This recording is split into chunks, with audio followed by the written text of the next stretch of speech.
Hey guys, if you enjoyed the videos on this channel, be sure to check out my second channel as well for funny videos and highlights. The link will be in the description. The Burning Legion is one of the most powerful forces in Warcraft. The Legion, otherwise known as the Great Burning Shadow, is composed of a variety of nearly immortal demons who are led and spearheaded by the fallen titan Sargeras himself, who alone was strong enough to overpower the Titan Pantheon.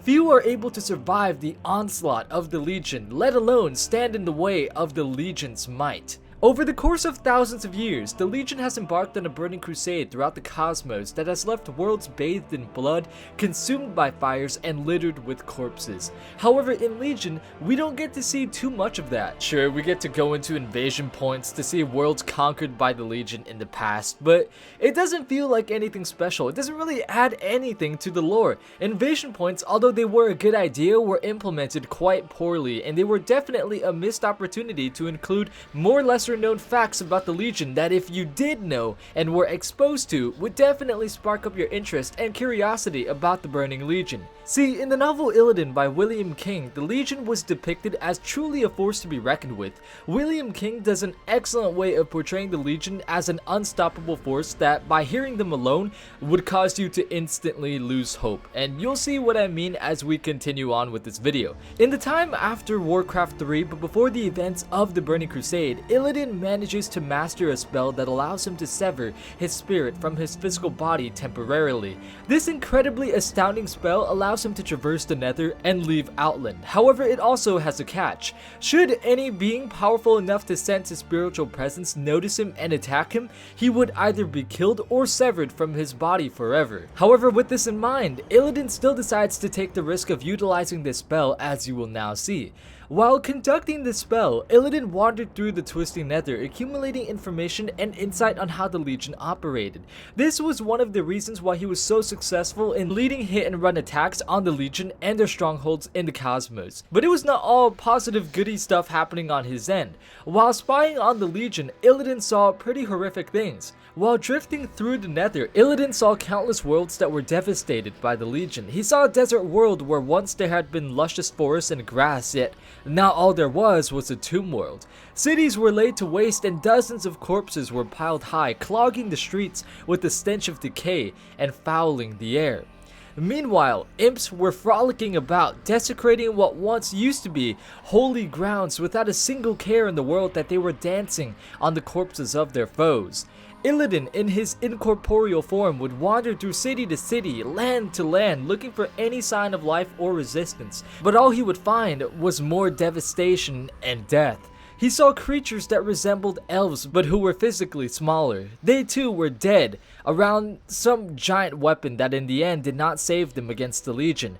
He saw lumbering infernals patrolling the lands looking for any sign of life. Like, this is straight up Terminator post Skynet awakening stuff, guys. If you manage to survive the first wave of the Legion assault by some means, chances are that you're not going to survive for that much longer. The mountains had also been carved to resemble dreadlords, and somewhere in the ocean, Illidan caught sight of a giant skeleton of some creature emerging from the surface of the water and lumbering over a mountain of bones and corpses before the necromantic magic that fueled the bones' animations left its body, causing the gigantic skeleton to once again collapse into the ocean.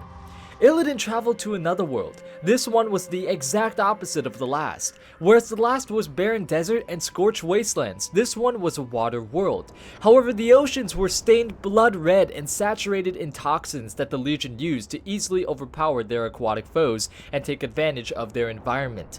Illidan saw whale-like creatures the size of entire cities and decomposed on the ocean floor, as well as other tiny beings scattered around these whale-like creatures, trying to protect the gargantuan beings. Also around the gigantic city-sized creatures were the corpses of entire enemies who also had given their lives in an attempt to try to defend the gargantuan creatures from the Legion. So too did the plants all die out long ago, and without them to purify the atmosphere, the air itself was turning poisonous with the saturation of the toxins that bathed the oceans. Illidan, seeing how there was absolutely no life on this planet, decided to move on to more worlds. Illidan saw more ruined cities, mangled corpses of more creatures, fossils of gigantic worm-like creatures who were wearing broken armor, but everywhere that he looked, he could find absolutely no life whatsoever, not even a single rat or insect. Illidan was appalled at what he had discovered. He had been a fighter all of his life. He had had his eyes seared out by the Dark Titan himself. He was imprisoned for 10,000 years, but even this, seeing this right now, disgusted him. At times he despaired, but he also knew that if he had lost hope entirely, then the fate of Azeroth would be no different than the worlds he had encountered this day. On and on he traversed the Nether until finally Illidan stumbled upon a place that had life. But this was not the life he initially sought to find. This place was riddled with dreadlords and saturated with fel. This was the homeworld of the Nathrezim, Nathreza, and despite all of what he had discovered, all of what he had learned this day, and the fact that Illidan lost track of time itself while traversing the Nether, that he even considered the possibility that his physical form might be dead back in Outland, Illidan began exploring this demon homeworld and began planning a future assault on the dreadlord-infested capital. Despite all of what he saw and learned this day, Illidan would still manage to muster up the willpower to power on and spearhead an assault on Nathreza itself, which would eventually lead to the utter obliteration of the Nathrezim homeworld. If you guys want to learn more about the Burning Legion, the novel Illidan does a great job in portraying the Burning Legion in all of its glory, while also shedding some insight on the background of Illidan himself and why he did what he did while he was in Outland, and also how the reason we attacked him was pretty much something that could have been straightened out rather than, you know, leading up to events of us actually killing him. But hey, I guess free glaives. If you guys have any other videos you want me to cover, please comment it down below. Thanks so much for watching this video, guys. Be sure to subscribe and hit the notification bell for more videos like this in the future, and until next time, I will see you all later.